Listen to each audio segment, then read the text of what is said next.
Bienvenue, merci beaucoup d'être venu assister à cette masterclass sur la création d'entrepôts de données de santé hospitaliers.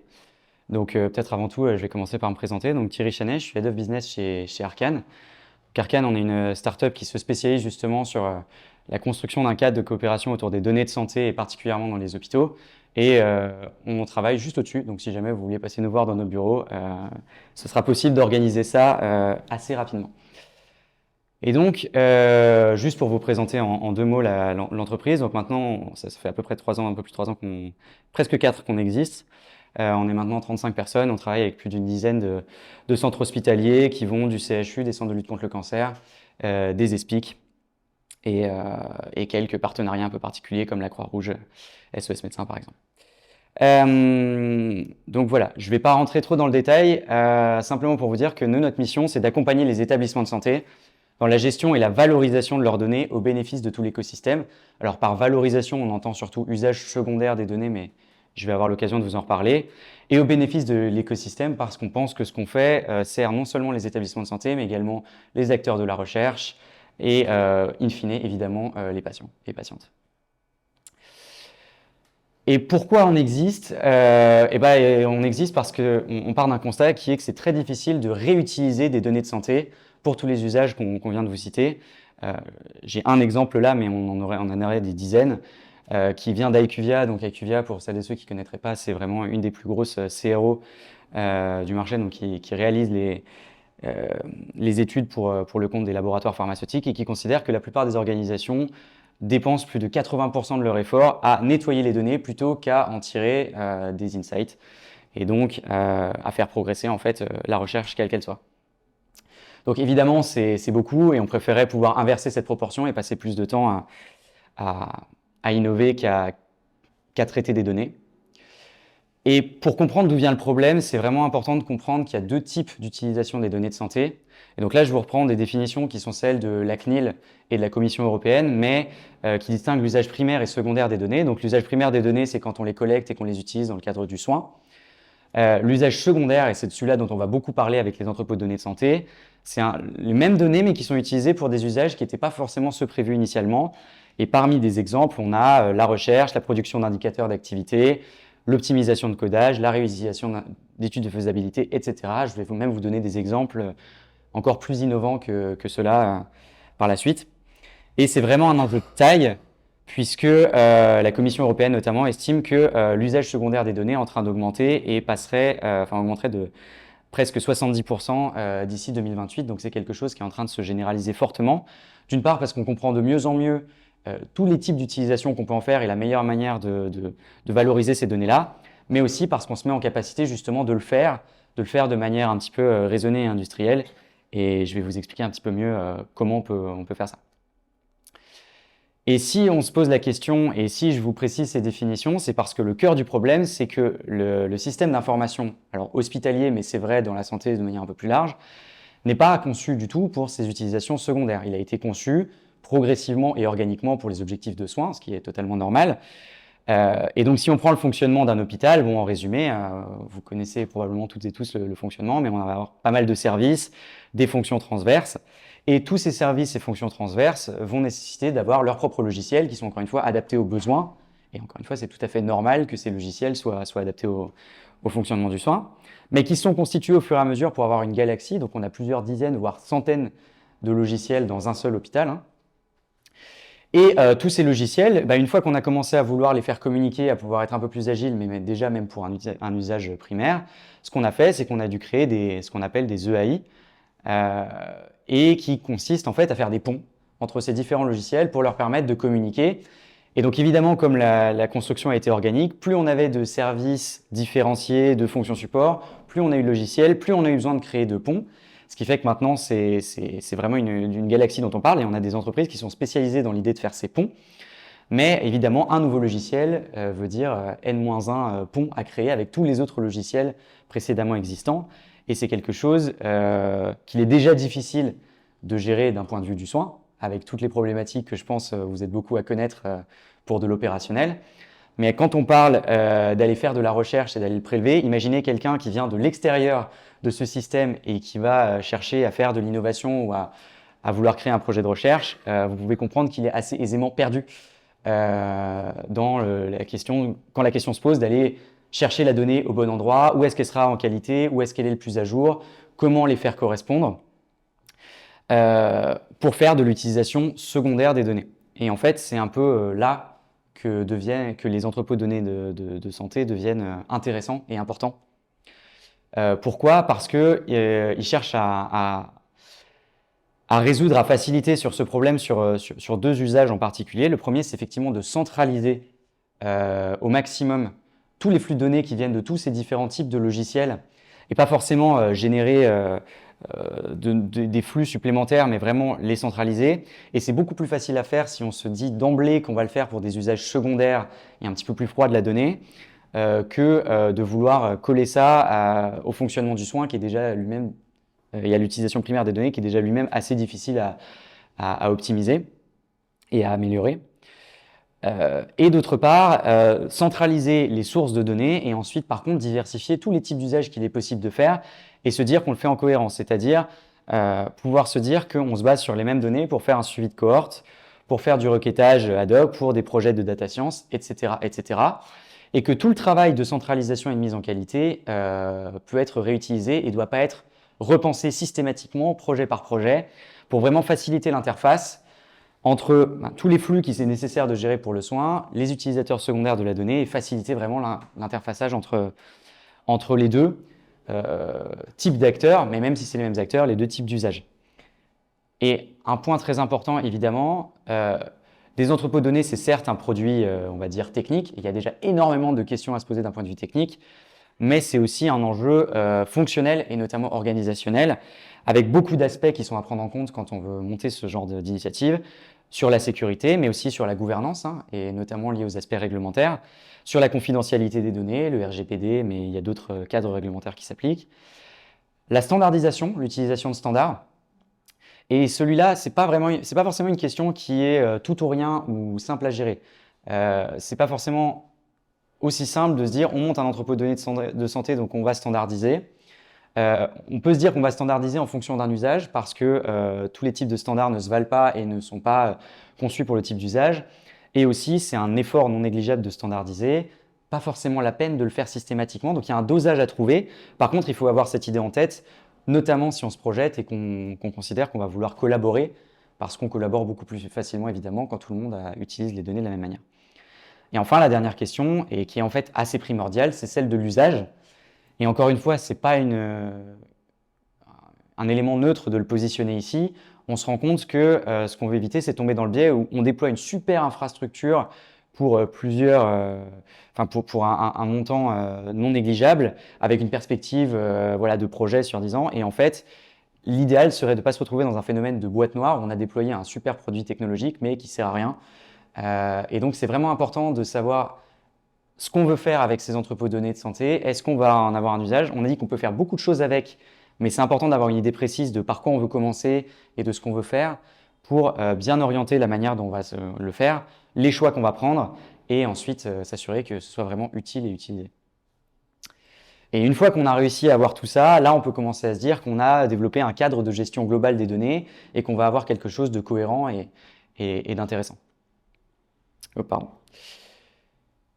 Et évidemment, là, je vais prendre un exemple qui est celui de la recherche observationnelle, parce que c'est un exemple qu'on a pas mal travaillé avec Arcane. Évidemment, si on fait ça, l'idée, c'est qu'évidemment, on va gagner du temps, de la facilitation, de l'argent. Et si on compare, par exemple, sur une étude donc observationnelle, pourquoi observationnelle? Parce que c'est probablement celle qui se prête, en tout cas, après de prime abord, le mieux à ce genre d'études, puisque les données existent déjà, ou au moins en grande partie. Quand on regarde dans la littérature, actuellement, les projets se font beaucoup essentiellement à la main. C'est-à-dire généralement par des assistants de recherche clinique dans les structures hospitalières ou des techniciens qui vont en fait aller ouvrir manuellement tous les logiciels dont on a parlé, tous les dossiers des patients et ressaisir l'information dans ce qu'on appelle des ICRF, qui sont des Google Forms ou des tableurs un petit peu bonifiés. Et c'est évidemment ce temps-là qui est considérable, qui est très cher et qui fait qu'on passe environ une vingtaine de semaines par hôpital en moyenne, pour extraire et mettre en qualité ces données à la main. et ce qui limite aussi évidemment le nombre de patients, puisque pour chaque patient, il va falloir reproduire l'opération, et donc ce qui limite en moyenne, encore une fois, 700 patients voilà, sur les recensements qui peuvent être faits par le gouvernement américain, mais sur les études du monde entier. Par un entrepôt de données de santé, l'idée c'est que cette extraction-là et cette mise en qualité, elle se fait pas forcément à 100%, c'est toujours dur d'estimer avoir un 100%, mais au moins avec un bon pourcentage, facilement à 80% de manière automatique. Et on va voir un peu plus en détail comment ça peut être fait, mais en tout cas que si c'est fait une fois, c'est pas à reproduire, et là on gagne beaucoup de temps. Ce qui fait qu'on réduit évidemment le temps de ressaisie, et en plus qu'on baisse la limite de patients qu'on peut inclure, puisque une fois qu'on a designé la manière dont les données, enfin les flux de données, en fait, toutes les données d'un hôpital, on peut potentiellement les intégrer d'un coup. Et on n'a pas besoin de se dire qu'on a un travail qui va être fait patient par patient. Et c'est un peu ça l'intérêt de développer ces structures. Et si ça devient vraiment intéressant déjà techniquement, c'est grâce au règlement des entrepôts de données. Donc c'est un cadre réglementaire qui est nouveau, hein, il est paru fin de l'année dernière, en octobre 2021, et il permet réglementairement de faire ça, il l'assoit. Et pour être clair, il s'applique donc sur des données de vie réelle pseudonymisées, recueillies dans le cadre d'un projet de recherche ou de la prise en charge médicale, donc d'un usage primaire. Les gros avantages de ce référentiel et ce pourquoi il devient vraiment intéressant, c'est déjà sur l'information patient. Je pense que pour toutes celles et ceux qui ont fait des études cliniques, vous savez à quel point c'est quelque chose de chronophage. Et chronophage, et en plus parfois potentiellement, disons, important éthiquement, mais de la surqualité, parce que vous savez très bien que les patients qui expriment leur consentement, c'est une infime minorité dans ce genre de cas. Et ce référentiel l'allège. En fait, on peut avoir le consentement des patients à la constitution de l'entrepôt. Par contre, pour tous les projets ultérieurs, une information suffit. Et vous voyez, je pense très bien à quel point ça peut faciliter les processus. Alors, pourvu qu'on soit dans des cadres, que les projets de recherche aient une finalité compatible CNIL, évidemment. L'autre gros point fort de ce référentiel, c'est qu'il permet d'entreposer les données sur le long terme et non pas de les détruire comme c'est prévu généralement à la fin d'une étude. Et sans avoir de finalité a priori, la finalité de création d'entrepôt suffit. Donc on peut les entreposer en se disant qu'on les réutilisera et qu'on définira comment on les réutilise plus tard. Et enfin, dernier intérêt, c'est de pouvoir réutiliser tout le travail de mise en qualité. Même si jamais on a dû faire ce travail de mise en qualité à la main pour une étude, on ne perd pas ce temps et cette compétence précieuse qui ont été mises en œuvre à la fin de l'étude parce qu'on peut les intégrer dans l'entrepôt. Évidemment, ça c'est une grosse valeur ajoutée. Je ne vais pas m'étendre sur ce qu'on pourra faire, mais comme je vous disais, je vous ai brossé un tableau de ce qu'il est possible de faire avec des données sur des projets à l'heure actuelle, là où ça se complémente par rapport à des études qui sont faites classiquement. Mais en fait, avec cette approche industrielle, on développe des usages qu'on n'avait pas jusque-là sur les données. Par exemple, l'émergence de plateformes de recherche, donc faciliter très largement les interactions entre les acteurs qui font de la recherche et les producteurs de données, on va dire.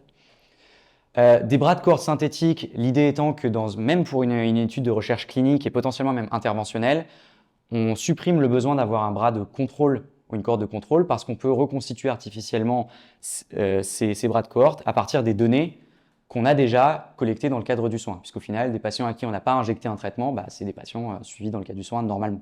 Donc il est possible d'imaginer se simplifier la vie, notamment pour les maladies rares où on sait que le recrutement est très difficile.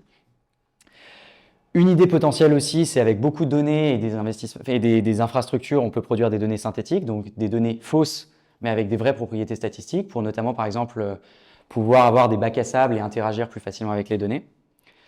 Et si on va très loin, des jumeaux numériques. Donc là, l'idée, c'est plutôt qu'on va prendre beaucoup de données sur un patient ou une patiente et pouvoir simuler des interventions chirurgicales, l'administration d'un médicament et anticiper des potentielles complications qu'on n'aurait pas forcément vu venir en simulant l'administration d'un traitement. Maintenant que je vous ai dit à quoi ça pouvait servir, comment on fait? Parce que je pense que c'était votre question. Et déjà, techniquement, il faut savoir que ce n'est pas du tout simple. Pourquoi on dit ça? Parce qu'encore une fois, dans les premiers jours de la gestion de la donnée hospitalière, et c'est encore un peu le cas, on a vu pas mal d'établissements notamment ou d'acteurs qui se disent « bon, je vais développer ça moi-même, j'ai une idée des usages, je le maîtrise et je vais avoir une ou deux personnes un peu geeks qui vont réussir à le coder ». Effectivement, ça marche. Et ça va marcher sur certains usages, et pour certains usages, c'est même la meilleure manière de faire. Il ne faut pas se priver d'avoir ce moyen-là. Par contre, si on regarde ce qui se fait, si on veut imaginer des usages un peu plus industriels, là, je vous ai cité tous les acteurs qui existent et sur des fonctions quand même assez précises de la gestion de la donnée, pas dans la santé, pas encore dans la santé. Mais on a vu cette transition se faire dans tous les autres domaines industriels, voilà, l'industrie, l'hôtellerie, les services. Et vous voyez le nombre d'acteurs qui sont représentés et qui sont certains des agents qui ont… enfin voilà, on a du Google Cloud, on a du Amazon Web Services, et toutes ces entreprises sont des grosses entreprises avec des expertises précises. Voilà, il faut penser ça de manière industrielle et il faut considérer que ce n'est pas forcément quelque chose qu'on va juste pouvoir faire seul, ou en tout cas de manière simple et très rapide si on veut pouvoir le faire de manière pérenne. Et maintenant, de manière un petit peu plus appliquée dans la santé, je vais juste vous donner un exemple pour qu'après on puisse se laisser du temps pour toutes les questions que j'imagine vous avez. L'approche qu'on prône vraiment chez Arcane et qu'on essaie d'appliquer à chaque fois, et on est assez rejoint par ce qu'on a pu voir dans certaines préconisations du gouvernement, notamment via les appels à projets entrepôts de données de santé dont vous avez peut-être entendu parler. C'est une approche par cas d'usage, c'est-à-dire pas forcément se dire, OK, on va construire un entrepôt ex nihilo, on va l'alimenter de toutes les données qu'on a à disposition et ensuite on verra bien. Parce que d'une part, on n'est pas sûr d'avoir de l'usage, d'autre part, on se rend très vite compte que c'est des budgets énormes pour faire ça, c'est pas du tout simple. Et en plus, c'est pas forcément pertinent parce qu'il y a potentiellement beaucoup de données, on n'a pas un usage incroyable de les avoir et on peut concentrer l'effort. Et donc nous, ce qu'on propose, c'est plutôt de partir de la fin en se disant, OK, on a un projet de recherche, on se dit que celui-là, il pourrait être fait de manière intéressante par le biais d'un entrepôt de données de santé parce qu'ensuite, on pourra capitaliser sur les données.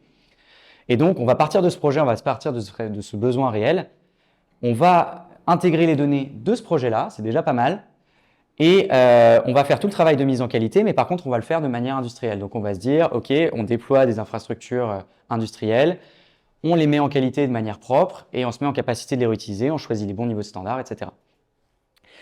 Et une fois qu'on a fait ça, l'idée, c'est évidemment de se dire, bah, après, on pourra réutiliser ces données-là, vu qu'on est dans un entrepôt de données de santé, pour un projet ultérieur, qui pourrait être de nature différente. Et comme ça, en fait, on commence à voir l'intérêt de ces entrepôts.